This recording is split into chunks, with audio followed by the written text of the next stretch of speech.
Honorable Minister, thank you so much for speaking to Nampa News. What is the purpose of your visit to China?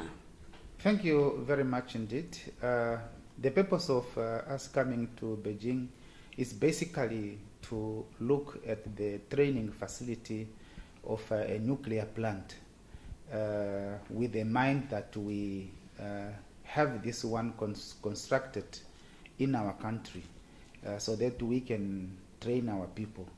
You remember that we have just completed with the nuclear cycle policy, and the nuclear cycle policy provides for the training and for the use of nuclear for peaceful purposes, like the generation of electricity.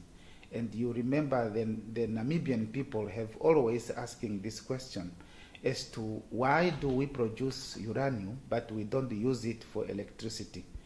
The time is now for us just to start preparing, because to have a nuclear power plant, you really need to have a capacity where to use it. On Thursday, you have some discussion with China Africa Development Fund. What was your discussion with them?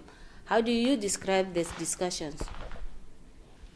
The discussions with China Africa Development Fund, it's a follow-up on the meeting that our permanent secretary and some of our officials together with NAMCO had discussions in Johannesburg, and that was to solicit some funds to fund the kudu, especially on the upstream, when we did not have the funding and when we also did not have companies that were interested and eager to join the Kudu gas project.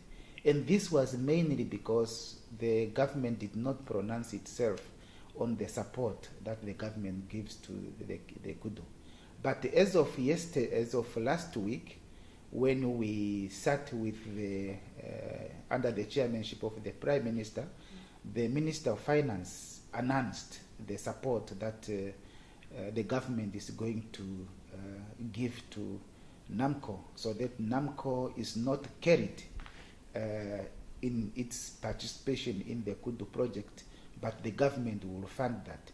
Now, that has changed the equation altogether, and I have then this morning briefed the fund about those significant changes. Comrade Minister, thank you for your time.